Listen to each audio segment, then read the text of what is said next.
wasallam wa Syekh Abdul Qadir Jailani Syaikhulahum al-Fatihah. Bismillahirrahmanirrahim. Alhamdulillahirabbil alamin arrahmanirrahim maliki yaumiddin iyyaka na'budu wa iyyaka nasta'in shiratal mustaqim.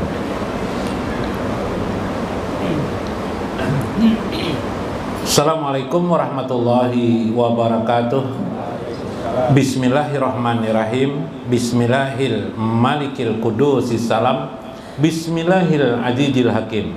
Wassalatu wassalam ala sayyidina wa nabiyina Muhammad wa ala alihi wa sahbihi ajmain. Fa inna insyaallah ab'asu li kitab Syekh Abdul Qadir Jailani Sirrul Asrar wa Nurul Burhan wa nafa'ana bihi wa ulumi fid darain. Amin ya rabbal alamin. Mudah-mudahan bersama dengan Syekh Abdul Qadir Jailani terbuka hati kita, terbuka ibarat bunga, makin mekar hati kita, iman kita bertambah, berkembang sampai ke puncak keimanan sebagaimana yang diajarkan Nabi Sallallahu Alaihi Wasallam bersama dengan baginda Rasulullah Sallallahu Alaihi Wasallam. Mengabdi kepada Allah ialah mengabdi kepada baginda Rasulullah Sallallahu Alaihi Wasallam. Melewati beliaulah pengabdian kita kepada Allah dapat diterima oleh Allah Subhanahu wa taala. Amin ya rabbal alamin. Lihurmati lil Habib Alwi Ibnu Ali Al-Habsyi di sebelah kiri saya, dan Habib Hasan Al-Qab, Habib Abdurrahman As-Segaf, Habib Qadir Al-Habsyi, Abdul Qadir Al-Habsyi, Sakul Aras, Guru Johan, guru-guru yang lain, Guru Mulyadi, Guru Tarmiji, guru-guru yang di luar, Guru Kuntau ya juga yang saya hormati, Lil Habibah Saraib, ada hadir Habib? Belum kan melihat? Mudah-mudahan mereka hadir dan tetap dapat tersenyum di majelis ini. Pun Guru Rudi ada juga, nah dan lain-lain lah. Faqala al-mu'allif rahimahullah, berkata Syekh Abdul Qadir Al-Jailani, faqad hadallah az-zakirin ya biqaulihi ta'ala wazkuruhu kama hadakum.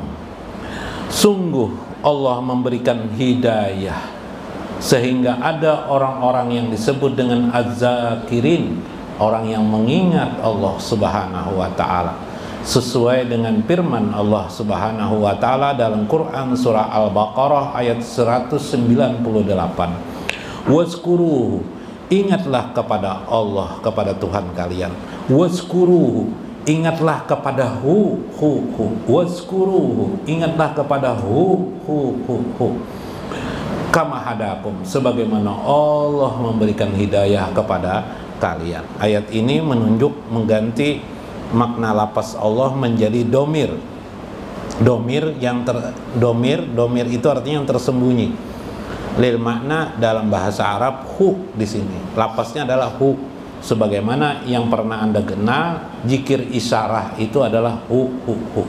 Pada zikir ucapan mulut adalah la ilaha illallah, di hati adalah Allah, di sir di dalamnya hati, di dalamnya hatinya lagi hati, di relung paling dalam hati namanya adalah sir, itu zikirnya adalah hu. La ilaha illallah, di hati Allah. Di sir kita hu. Di puat kita bila harfin wala sautin, tidak ada huruf, tidak ada suara. Zikir puat itu tidak ada huruf, tidak ada suara. Subhanallah. Wa qala min qaulin Nabi sallallahu alaihi wasallam, Syekh mengingatkan tentang sebuah hadis, naumul alim khairun min ibadatil jahil. Tidurnya orang alim, orang yang berilmu, ar-rasikun, orang yang mendalam ilmunya, bukan sekedar ilmu, maksudnya adalah ilmu batin. Maksudnya adalah ilmu Allah. Orang yang berilmu Allah, maka tidurnya itu adalah ibadah. Tidurnya itu adalah ibadah. maka itu lebih baik daripada ibadahnya orang yang jahil. Orang yang jahil beribadah nol. Jadi ada riwayat Imam Al-Ghazali mengisahkan, ada seorang yang tidur, orang alim bilah ini tidur, ada orang sholat, setan justru menggoda orang sholat. Orang tidur tidak berani. Ditanya kepada setan, kenapa engkau jadi menggoda orang yang sholat tadi? Kan orang tidur bisa nggak digoda? Bisa, ya lihat mimpi. Ya mimpi basah tuh terus tiap hari mimpi basah aja. Berarti setan kan? Bisa. Cuma setan tidak bisa menggodanya ini, kenapa? Meskipun dia tidur. Karena apa? Karena tidurnya mengingat Allah. Allah berfirman dalam Quran surah Az-Zumar ayat 42 tentang orang yang tidur. Wallati lam tamut fi manamiha. Adapun orang-orang yang kami tidak matikan dia dalam tidurnya. Bisa jadi orang tidur itu langsung dimatikan Allah. Ada juga yang tidak, seperti pian-pian ini tidak dimatikan Allah kan waktu tidur kemarin. Tawa malam ini kenalah.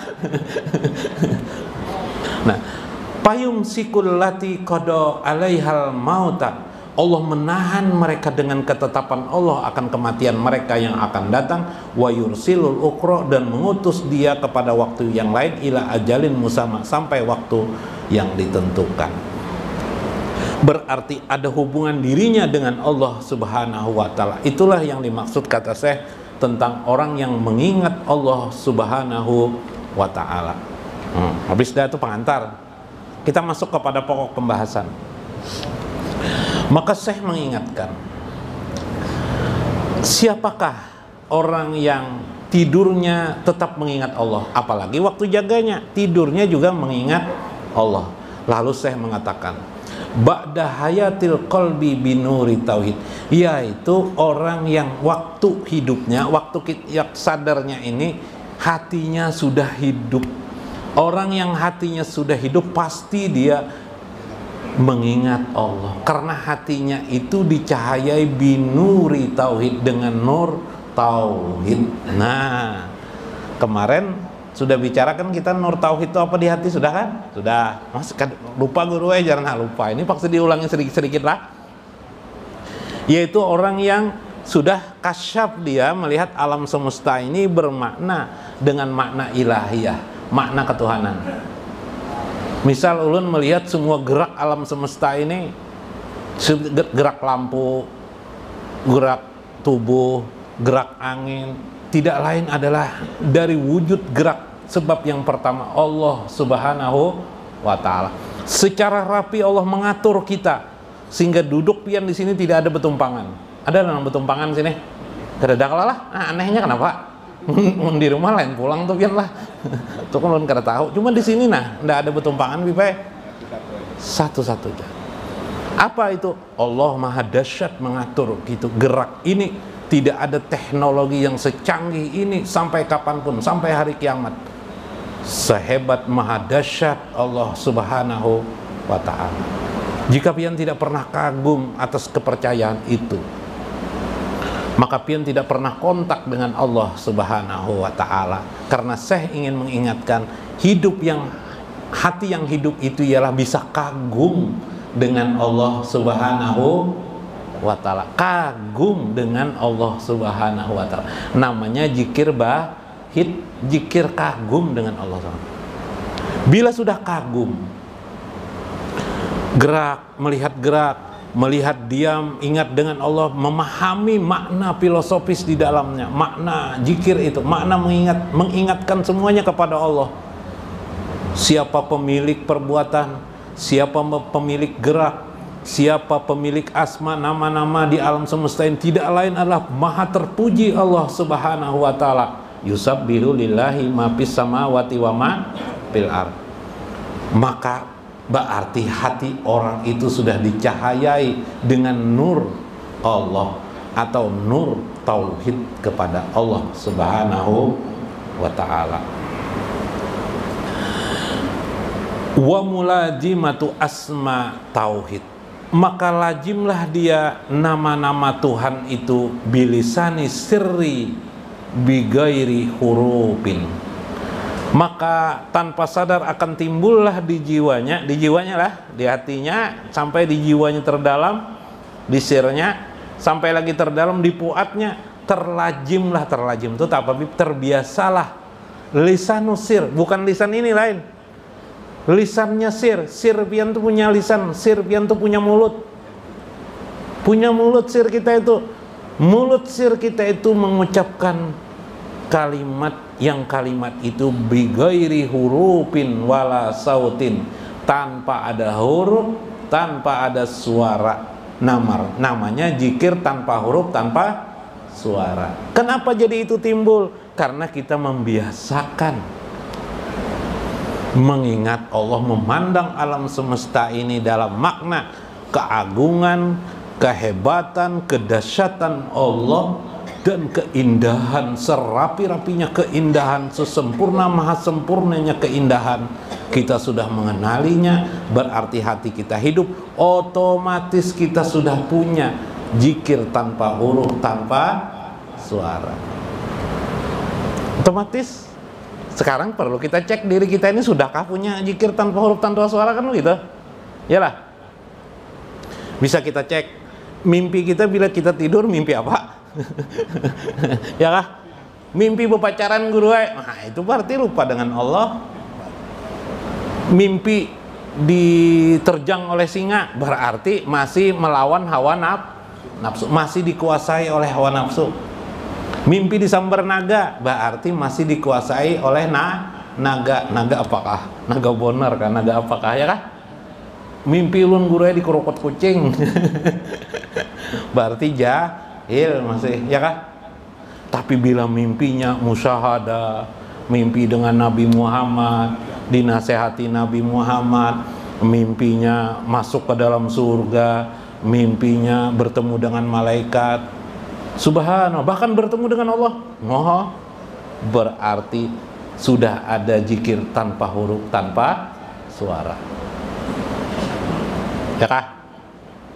Tapi lajim sering, bukan sekali-sekali ada ya. Sekali ulun guru ajar bermimpi Nabi Muhammad, habis itu udah pernah lagi. Nah itu sekali-sekali baru, itu berarti masih bau-baunya aja lagi masih, ya kah? Nah,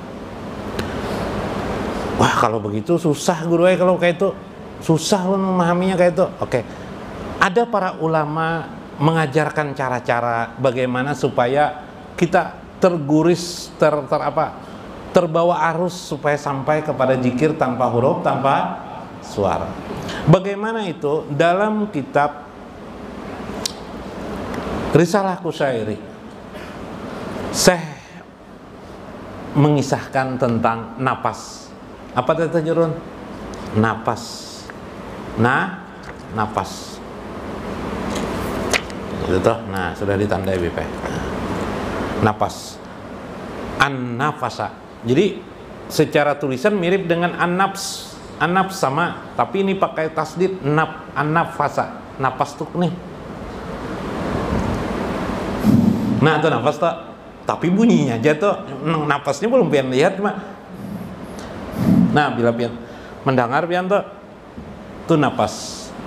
Tarwihul qulub bila ta'ipil guyub, ujar Syekh Kusyairi.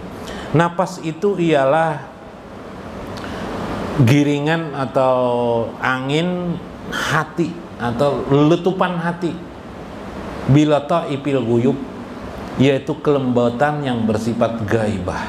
Subhanallah. Waqalu, para ahli sufi mengatakan, abdulul ibadati addul anfasi ma'allahi subhanahu wa ta'ala. Para sufi, para ulama sufi mengatakan seabdal-abdalnya ibadah Adul anfasi ma'allahi subhanahu wa ta'ala, ialah menghitung napas keluar masuk dengan menyebut, menyertakan nama-nama Allah subhanahu wa ta'ala. Nah, kayak Pak, kalau dulu pelajarannya Allah, tarik Allah. Kalau dibalik pangguru aja Allah. Enggak Bapak, kita sungsal situ kenapa jadi masalah, ya kan? Yang penting maknanya, ya kan? Napas kita sertakan dengan nama. Tujuannya apa? Menghidupkan hati. Itu namanya bukan zikir tanpa huruf tanpa suara, itu ada huruf dan ada suara. Tapi itu menggiring supaya timbul zikir tanpa huruf tanpa suara. Hu hak, hu hak, hu hak. Waktu anak tidur, hu hak, hu hai, hu hai. Hu hai ini kalau kurang paham jangan dicoba-coba, kan emang ya orang aja terus hai jadi lah. Maksud hai itu hayyun, hayyun, hu hai, hu hai, hu hak, hu hak, hu hak. Nah, biasakan tidur. Mudah-mudahan hati kita hidup sampai timbul nanti zikir tanpa huruf tanpa suara. Bagaimana zikir tanpa huruf dan suara itu? Timbul pertanyaan. Timbul pertanyaan, Pakulu nafasin hasola min gairi dilalatil ma'rifah. Tiap-tiap napas itu menghasilkan dari sesuatu yang bukan petunjuk mengenalan, tetapi wa isyarati tauhid ala basatil ittirari bahwa mayyitun. Zikir tanpa huruf suara mengarahkan kepada kematian, atau makna lain tidak ada, ya namanya tidak ada huruf, tidak ada suara, ya mati, ya gitu kan. Mati itu tidak ada huruf tanpa suara, tapi matinya bermakna. Nah, ini kan masalahnya. Itulah puat kita, seolah-olah kita ini tidak ada tahu puat. Yang kita tahu hanya hati aja, padahal puat ada. Seolah-olah puat kita tuh mati, padahal dia ada, ya kan. Sama dengan orang tidak mengenal Allah, tidak ada Tuhan itu, ya enggak? Sebenarnya ada. Nah, terakhir, bagaimana memahami tentang makna zikir tanpa huruf tanpa suara itu lebih lazim? Gunakan juga yang kedua tadi, menggunakan napas. Itu caranya adalah napas menggiring supaya hidup. 3, zikir seperti biasa lisan, zikir umum. Apa saja membaca Al-Quran itu menimbulkan juga itu.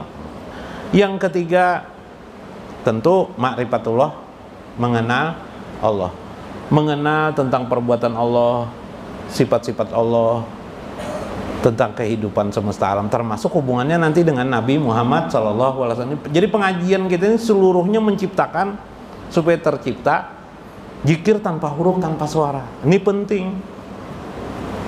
karena di puat inilah kita bisa bertemu dengan Allah. Di puat inilah kita akan di akhirat nanti, orang-orang yang menggunakan puat inilah yang akan bertemu dengan Tuhannya, dengan Allah Subhanahu wa ta'ala. Karena itu kita ajari sejak dini sudah. Nah, sejak sekarang kita pelajari. Nah, selain itu sebuah gambaran ulun mungkin menggambarkan kisah-kisah Palui aja, kisahkan. Palu ini anak begawi, Bu, Palu ini anak begawi. Rupanya tempat perusahaan ini masih ya kekawanan Palui lah, tapi kawanan jauh kayak itu. Nah, jadi orang tuh kenal jalan Palu ini, bah ini udah bisa diterima aja orang nih, udah boleh diterima. Karena bekerja sini aja Palu. Ayo, boleh aja orang, tapi syaratnya harus bisa mengenali apa yang kami sampaikan. Oke aja Palu ya Pak, tutup mata aja orang mau kada? Mau tutup mata ya Palu ini. Lalu sekretarisnya disuruh oleh bosnya tuh kan, ini minuman apa? Nah, minuman dikasihnya minuman sirup. Palu tutup mata, dirasai Palu. Bah, ini sirup ABC aja Palu. Belinya di Indomaret sebelah tuh juga loh. Wah, jurung ketahuan bener nih, ya kah? Hanya mengetahui rasa aja tahu Pak Loy. Membelinya di mana nih? Di Indomaret di di sebelah. Oh, ini pas kebetulan benar kayak Pak. Pas benar rasanya. Ya kah? Oh, rasa lah guru. Lain zikir sir itu bukan rasa lain. Mayit. Zikir tanpa huruf tanpa suara itu adalah mayit. Rasa itu menggiring aja. Nanti kalau lupa rasa bisa lah lupa, bisa. Dikasih orang lagi pulang, minuman bipai, dirasai pulang Palu. Tadi sirup ABC bipai. Ini bipai apa bib nang minuman di anu tuh Bib, Panta. Bari minum paloy. Wah, ini Panta. Expirednya gini aku tahu nih jar paloy. Bulan Februari tanggal 2 2003 ya paloy. 2023 ya paloy expirednya. Wah, tahu juga Bib. Sampai expirednya tahu. Wah, mujak nih sakit kepala nih pimpinan perusahaan nih. Mbak tuh nang apa disuruh pimpinan perusahaan ini kencingi aja. Bebisik betulis nabi supaya kada ketahuan Bib kencingi aja. Jadi minuman tuh di kencinginya bebinian tuh di di gelas diletakkan di depan paloy. Ini aja paloy hendak meminum. Wah, mencium aja sudah aku tahu nih jar paloy. Oh, paloy ya Bian. Nggak bisa dibuang oleh jo paloy ini kadang-kadang lah. Kadang-kadang kau coba dibuang oleh. Apa jar pimpinan tuh? Ini jar kencingnya perempuan nih jar. Wah, iya. Dan anehnya aja paloy. Perempuannya hamil nih jar paloy. Ih. Suaminya tidak jelas nih. Coba jangan-jangan suaminya nang pimpinan perusahaan nih bisa ngejar aja paloy. Wah, ketahuan paloy. Hah? Ini tanpa anu nih aja paloy. Tanpa anu jar Bipe, tanpa akad nih bisa kawinnya nih aja paloy. Tahu Bipe cangguh benar Bipe. Nah, tahu benar kalau paloy. Kenapa tahu tadi tuh? Di mana? Di mencium bau jar belum tuh. Mencium bau, oke, mencium bau tadi tuh benar. Sampai tahu bebinian mengamihinya di mana? Sampai tahu apa lagi? Hah? Tadi tanggal expired itu tahu paloy? Di mana tahu expired? Nah, ya kah? Begitulah kita dalam bagaimana berzikir kepada Allah Subhanahu. Zikir tanpa huruf tanpa suara itu tidak kemana-mana, tetap kepada Ahad Allahu Ahad, tidak kemana-mana kecuali kepada Ahad Allah Ahad. Artinya apa? Ketika kita memahami makna ini seperti begini dalam kasus yang lain. Ujar apa nih? Ujar tuan rumah, aku nih anak naik haji. Ada paloy, loy, catakan rumahku. Karena beli aja di warung tuh no ambil anunya bon di sana sebagainya berapa kak? Sudah berangkat haji bos ini kan Bipe. Haji. Pulang haji Bipe tak kajut bosnya nih. Rumahnya sudah dicat Bipe. Cuma menjadi masalah nih. Meja dicat palui jua. Lantai dicat palui jua, lain dinding dicat aja. Lantai dicat palui jua. Nah iya amjar bos nih. Rusak palu ini kada paham ya kah? Tidak mengerti maksud dicat itu dinding aja dicat, apa yang perlu cat, jangan dicat semuaan sampai lantai dicat. Apa kabar? Hah? Berarti zikir tanpa huruf tanpa suara itu paham, mengerti ya kah? Paham pian melihat. Nah ada tertawa orang paham pian. Siapa yang menggerakkan pian sidin tertawa tuh? Hah? Siapa yang berjalan ini? Siapa yang bergerak? Siapa yang lihat alam semesta ini? Siapa tidak lain di bawah kendali Allah Subhanahu wa ta'ala. Sadar pian semuanya itu. Itulah zikir tanpa huruf, tanpa suara. Sebagian hal yang bisa dijelaskan kepada pian. Ya kah? Nah, terakhir bis terakhir dah 5 menit. Karamah Syekh Abdul Qadir Al-Jailani. Paham ya kalau sudahlah zikir tanpa huruf tanpa suara. Nah, ya kah? Nah, tuh bawa sampai ke mati itu ulun ijazahkan bian. Lain nang paloi nang kisah kami itu lain, itu ijazahnya lain. Paham ya bian lah. Dipahami, mudah-mudahan dapat dimengerti. Wallahul muwaffiq ila aqwamit thoriq. Assalamualaikum warahmatullahi wabarakatuh.